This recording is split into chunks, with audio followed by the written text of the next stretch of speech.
Sanctuary in the storm. The windshield wipers fought a losing battle against the downpour as Noah Harrington navigated the narrow coastal road. Rain hammered the roof of his SUV, matching the thundering in his chest. According to the GPS, he was minutes away from his destination, a weathered cottage perched on Lighthouse Point that would become his refuge. "You have arrived," announced the electronic voice as Noah pulled into a gravel driveway. Through the rain-streaked window, he could make out the silhouette of a gray clapboard cottage, its windows dark against the stormy afternoon. It had been 8 months since the accident. 8 months of sleepless nights, empty conversations, and sympathetic glances that made him want to disappear. So he did. Sold their Boston apartment, packed his camera gear and whatever else fit in his vehicle, and bought this place sight unseen from a real estate website. Pulling his jacket over his head, Noah made a dash for the porch, fumbling with the lockbox until it yielded the key. Inside, the cottage smelled of salt and disuse. He flipped a switch, and warm light revealed pine floors, white walls, and windows facing the turbulent Atlantic. Against one wall stood a stone fireplace, its hearth cold and empty. "Home, sweet home," he muttered, dropping his duffel bag on the floor. After bringing in essential supplies and his camera equipment, Noah stood at the window watching the storm. Lightning illuminated the beach beyond his property, the jagged electricity revealing another cottage about 50 yards away. Unlike his, lights glowed warmly from its windows. His stomach growled, reminding him he hadn't eaten since morning. Opening the refrigerator revealed only emptiness. He'd need to grocery shop tomorrow. For now, maybe the small town had a place still open where he could grab takeout. The rain had slackened to a drizzle when Noah ventured back out, zipping his jacket against the chill. As he turned toward his car, movement caught his eye from the neighboring cottage. A woman emerged onto her porch, wrapping a cardigan around herself as she stared out at the calming sea. Even in the dim evening light, there was something familiar about her profile. Noah froze. It couldn't be. As if sensing his gaze, she turned, eyes widening with recognition. 12 years dissolved in an instant. Noah? The sound of his name in her voice sent an unexpected jolt through him. Lily! Lily Winters, the woman he had once believed he'd spend his life with, before she'd left him for an art fellowship in Paris without looking back, before he'd met Catherine, fallen in love again, married her, and then held her hand as she slipped away in a hospital bed. "I can't believe it," she said, walking toward the low fence separating their properties. Her hair was shorter now, honey-brown waves brushing her shoulders instead of falling down her back. Fine lines had appeared around her eyes, but they were still the same haunting blue he remembered. "You live here?" Noah managed, his voice rougher than intended. 3 years now. She studied him with an artist's careful attention. "You look—" She paused. "Different." Grief does that, he thought bitterly. "I just bought the place, moving in today." "In the middle of storm season?" A slight smile curved her lips. "Still making dramatic entrances, I see." It was available. The timing worked out. An awkward silence stretched between them, filled with the sound of waves crashing on the shore. "Are you staying long?" she finally asked. "Indefinitely," Noah replied. "I needed a change of scenery." Something in his expression must have revealed more than his words, because her gaze softened with concern. "Well, welcome to Lighthouse Point. It's quiet here, especially off-season. Good for—" She hesitated. "Starting over." "That's the plan," Noah replied, though in truth, there was no plan, only escape. Raindrops began falling again, heavier now. "You should come in out of the rain," Lily offered. "I've got soup on the stove, unless you've already eaten." The thought of sitting across from her, making small talk as if they were just neighbors, as if they hadn't once shared everything and then nothing, was unbearable. "Thanks, but I was heading into town. Need to pick up some supplies." The lie came easily. Disappointment flickered across her face. "Of course. Another time, then." "Another time," Noah echoed, turning away before she could see the confusion in his eyes. He hadn't come here to confront his past. He'd come to escape it. But as he drove toward the lights of the small coastal town, Noah couldn't shake the feeling that fate had a twisted sense of humor. Of all the remote beaches in the world, he'd chosen the one where Lily Winters painted her seascapes and watched the same storms roll in. Tides of Return. Part 2. Watercolor Memories. Morning light spilled through Noah's windows, highlighting the cottage's empty spaces. He'd slept fitfully, dreams filled with Catherine's smile merging unsettlingly with memories of Lily's laugh. After strong coffee, he ventured outside with his camera, more from habit than inspiration. "The plovers nest around that bend," came a voice behind him. "Sorry." "Piping plovers," the man pointed toward a rocky outcropping. "Endangered little birds. Photographer like yourself might find them interesting." "How'd you know I'm a photographer?" The man chuckled. "Besides the professional camera, small town, news travels. I'm Henry Winters," he extended a hand. "Lily's grandfather." I shook it, feeling trapped. "Noah Harrington." "I know." Henry's eyes held gentle understanding. "Lily mentioned you'd moved in next door. Quite the coincidence." "Is it?" Noah asked, unable to keep the edge from his voice. "Life has its own current," he replied. "Sometimes it brings people back together for a reason." Before Noah could respond, Henry continued, "Join us for dinner tonight, 7 o'clock. It wasn't quite a question. "I don't think—" "Nothing fancy, but a man shouldn't eat alone his first night properly settled." Noah found himself nodding, despite his better judgment. That evening, he stood on Lily's porch with a bottle of wine, heart hammering against his ribs. When she opened the door, she was wiping paint-stained hands on her jeans. "You came," she said, surprise evident in her voice. "Your grandfather is persuasive." A smile ghosted across her lips. "He's been known to get his way." She stepped back, allowing him inside. The cottage was warm and lived in, canvases leaning against walls and shelves filled with books and sea glass. Ocean scenes in vivid watercolors hung everywhere, capturing the coast's wild beauty with emotional intensity that struck Noah immediately. "Your work?" he asked, pausing before a painting of a lighthouse in storm. "Yes," she said, tucking a strand of hair behind her ear. "It's what I do now." Henry emerged from the kitchen carrying a steaming pot. "Hope you like seafood chowder." Dinner was easier than Noah expected, with Henry steering conversation toward neutral topics, the best fishing spots, local history, the migratory patterns of whales offshore. But as they cleared dishes, Henry complained of fatigue and excused himself early, leaving them alone with the awkwardness they had been avoiding. "Subtle, isn't he?" she said with a soft laugh, pouring more wine. "About as subtle as a lighthouse beacon." Noah accepted the glass, their fingers brushing briefly. They moved to the porch where darkness had settled over the water. Stars reflected on the calm surface, mirroring the sky. "What happened to Paris?" Noah finally asked. "Last I heard, you were taking the art world by storm." Lily's fingers tightened around her glass. "I was, for a while. Then I wasn't." She sighed. "The gallery circuit, the networking, the politics, it started feeling empty. When Grandpa's health declined 3 years ago, I used it as an excuse to escape." "And now you paint the sea?" "It heals something in me." She turned to look at him directly. "What about you? I saw your National Geographic spreads. The Amazon Rainforest series was extraordinary." The compliment stung, reminding him of work he couldn't imagine doing again. "What brought you here, Noah? Really?" He stared out at the darkness. "My wife died." The words fell between them like stones. 8 months ago, car accident. Lily's sharp intake of breath was followed by silence. Then, "I'm so sorry." "Everyone's sorry," he replied more harshly than intended. "I know it doesn't help." Her voice remained gentle. "I read about it. Catherine Reynolds, right, the environmental attorney?" He nodded stiffly.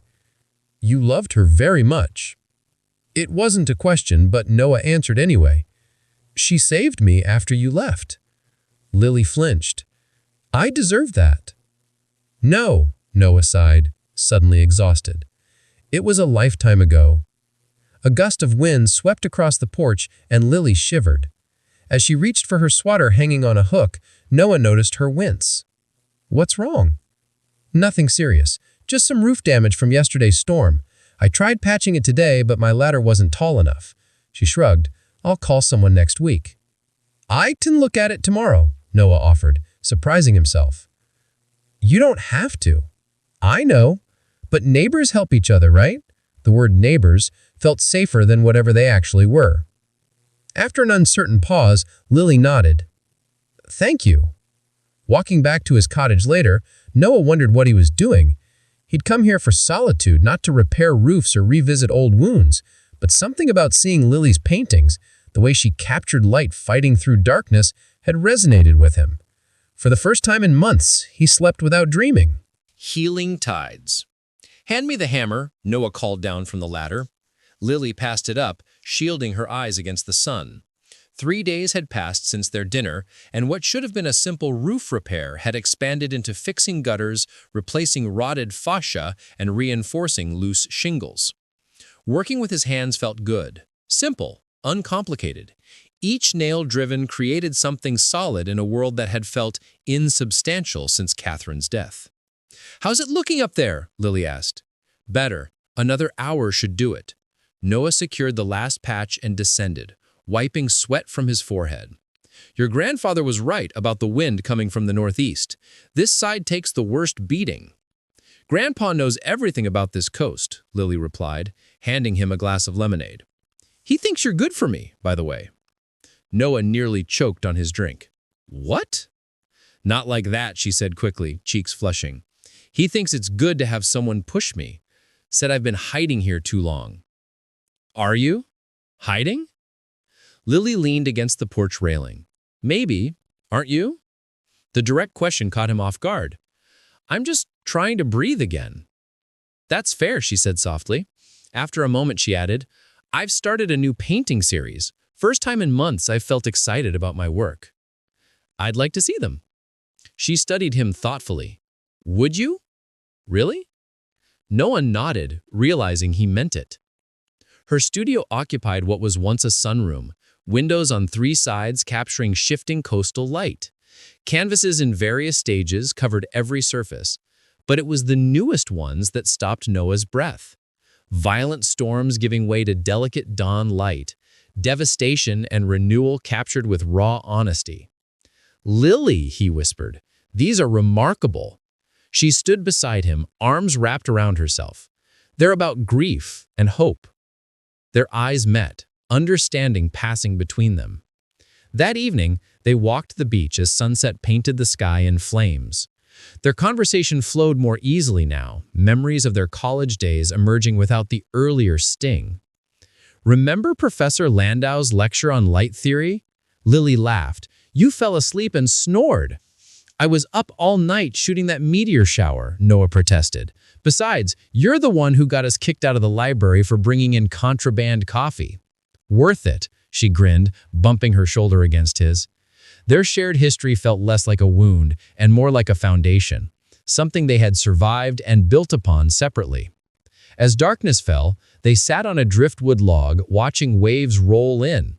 Noah surprised himself by pulling out his camera, capturing the moonlight on water for the first time since Catherine's death.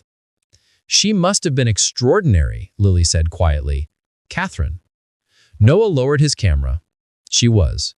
Brilliant, passionate about environmental justice, fearless. She was driving back from a case when it happened, black ice. They said it was instant. "I'm sorry I never met her." "She would have liked you," Noah admitted. "She knew about us, about our history, never held it against me." Lily's eyes glistened in the moonlight. "I was young and selfish when I left, scared of how much I loved you, afraid it would swallow my ambitions. And now? Now I know what matters." Her voice trembled slightly. "I've learned that art without heart is just technique." The honesty between them felt both fragile and powerful. Noah found himself reaching for her hand in the darkness, her fingers cool against his palm. "I don't know what I'm doing here. With you. With any of this." "Neither do I," Lily whispered. When she shivered, he hesitantly put his arm around her. She leaned against him, her warmth both familiar and new. "I still feel married," Noah said, guilt washing through him. "Like I'm betraying her by feeling anything." "I know." Lily didn't pull away, but didn't press closer either. "Healing has its own timeline." They sat together until the moon rose high, neither speaking nor moving, something tentative taking root between them. When a shooting star streaked across the sky, Lily pointed upward. "Make a wish," she murmured. Noah turned to reply and found her face inches from his. The moment suspended between them. Possibility and memory, grief and longing, all tangled together. When their lips met, it was gentle, questioning. A kiss that asked rather than demanding, offering comfort as much as desire. Her hand came up to rest against his chest, and he could feel his heartbeat quickening beneath her palm. But as they drew apart, reality crashed back in. Noah stood up abruptly, confusion and remorse flooding through him. Catherine's face appeared in his mind. Her smile, the way she'd looked on their wedding day. "I can't," he said hoarsely. "I'm sorry, I'm not ready." Hurt flashed across Lily's features before understanding replaced it. "It's okay," she said, though her voice caught. "I understand." They walked back to their cottages in silence, the distance between them wider than before, despite everything shared. At his door, Noah hesitated. "Lily, Don't," she interrupted gently. "You don't need to explain." "Good night, Noah." As he watched her disappear inside her cottage, Noah felt simultaneously relieved and bereft. The camera in his hands, which had felt alive again for a brief moment, now seemed heavy, a reminder of everything he'd lost and everything he was afraid to find again. Tides of Return. Part 4. Undertow of Doubt. For 3 weeks, Noah avoided Lily. He rose before dawn to photograph wildlife along the shore, then retreated to his cottage to edit images that, for the first time since Catherine's death, didn't feel hollow. When he glimpsed Lily painting on her porch or walking the beach with her grandfather, he changed direction, ignoring the ache in his chest. One overcast morning, as Noah captured sandpipers darting along the tide line, a shadow fell across his viewfinder. "You're quite good at disappearing," Henry said, settling beside him on the sand with surprising agility for his age. "Reminds me of the plovers, always scurrying away when approached." Noah lowered his camera. "I needed space." "Space is plentiful on this coastline," Henry replied, gazing out at the gray horizon. "But a man can drown in too much of it." "With all due respect," he said carefully, "this is between Lily and me." "Is it? Because neither of you is actually talking to the other." He pulled a small notebook from his pocket. "I was a lighthouse keeper for 40 years before they automated the system. Kept journals every day. Weather patterns, shipwrecks, rescues." Noah didn't know what this had to do with anything, but remained silent out of respect. "Here's what I've learned," Henry continued. "Storms don't care about our feelings. They come, they go. What matters is what you build to weather them, and whether you keep the light burning so others can find their way home." "I can't be her light," he said frostily. "I'm still finding my own way through the dark." "Maybe that's the point." Henry stood with a grunt. "Sometimes we find our path by helping someone else find theirs." He brushed sand from his pants. "The town is having its annual Lighthouse Festival this weekend. Lily's exhibiting her new series. You should come." Before Noah could decline, he added, "Catherine would want you to live, son. That doesn't dishonor her memory. It honors it." The words followed Noah home, echoing against his guilt. Inside his cottage, he found himself staring at the wedding photo he kept by his bedside. Catherine, laughing on a Boston Harbor cruise, wind in her hair, eyes bright with life. "What should I do?" he whispered to her image. For the first time, the silence that answered didn't feel empty, but peaceful. That evening, Noah forced himself to examine the photographs he had taken since arriving at Lighthouse Point. Many captured the coast's wild beauty, but others, he realized with surprise, had unconsciously focused on Lily. Distant shots of her painting, walking with her grandfather, or standing alone watching the sunset. In each, light surrounded her like an aura. Saturday arrived with clear skies. Noah dressed with unusual care before walking to the town center where streamers and booths lined the main street. Local art displays stood alongside food vendors and maritime demonstrations. He found Lily's exhibition in the town hall. Her new series, titled After the Storm, drew a steady crowd. Noah hung back, watching people's reactions to canvases that captured both devastation and renewal with unflinching honesty. When the crowd thinned, he approached. Her newest piece stopped him cold. A shattered lighthouse reconstructed with gold filling its cracks, stronger at its broken places. The Japanese call it kintsugi, Lily said. The art of repairing broken pottery with gold, celebrating imperfection rather than hiding it. It's beautiful, to Noah. Thank you. Her professional smile didn't reach her eyes. Enjoying the festival? Lily! Don't worry about it, she interrupted, her voice low. We don't need to make this awkward. We're neighbors, nothing more. Is that what you want? Something flashed in her eyes. Hurt, anger, longing. Before mastering it as a couple approached her display. Excuse me, she said, turning towards them with a smile that didn't quite mask her distress. Noah retreated, wandering the festival without seeing it. By evening, as community members gathered for the lighthouse lighting ceremony, he found himself Harbor lights. Autumn arrived, painting the coastline in russets and golds. Noah's photographs began appearing in wildlife magazines again, while Lily's After the Storm series attracted attention from galleries in Portland and Boston. Their relationship developed tentatively. Shared meals, long walks, careful conversations that gradually built trust. Some evenings they sat on Noah's porch, comfortable in silence. Other times they exchanged stories. Noah about his travels capturing endangered species, Lily about her years navigating the competitive art world. They created new memories while honoring old wounds, neither rushing nor retreating. Noah still spoke to Catherine's photograph before sleep, but increasingly he shared triumphs rather than sorrows. I got the pelican migration shot today, he'd say, or, I think you'd like Lily's grandfather, he has your directness. The first time they kissed again, really kissed, was after Noah's exhibition opening in Portland. Lily had organized everything, convincing the gallery owner to feature Noah's wildlife series alongside her seascapes. As they walked along the moonlit harbor afterward, Noah stopped, suddenly overwhelmed. Thank you, he said simply. For what? For believing in me when I couldn't. He touched her cheek, her skin cool in the autumn air. For being patient.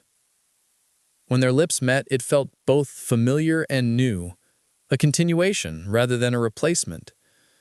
Noah's guilt had transformed into gratitude for having loved and been loved, and for finding the courage to try again. Late November brought warnings of a severe nor'easter. As rain began lashing the coast, Noah secured his cottage and checked his generator before wading through puddles to Lily's door. We should evacuate, he said as she let him in. The storm surge predictions are serious. Grandpa won't leave, Lily replied, worry etched on her face. Says he's weathered worse. Then we stay together, Noah decided. My cottage is on higher ground. Henry grudgingly agreed to relocate temporarily, bringing his medications and weathered journal. They'd barely settled in when the storm intensified, wind howling like something alive. Rain turned to sleet that hammered against windows while waves crashed visibly closer to the cottages. Power's going, Noah warned as lights flickered. The generator kicked on moments after they plunged into darkness, providing enough electricity for essential needs. By midnight, water surrounded the cottage, transforming the landscape into a churning sea.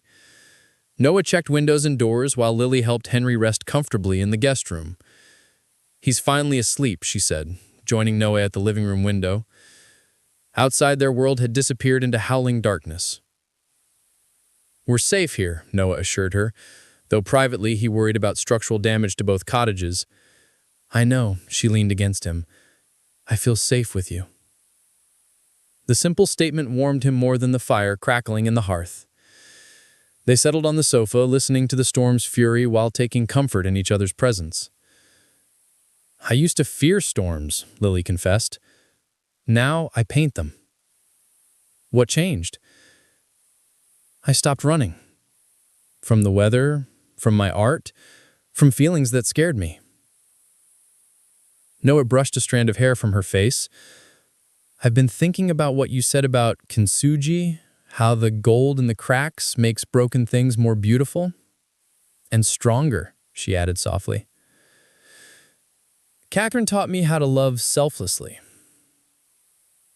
When I lost her, I thought that part of me died too, but it didn't. It just cracked open."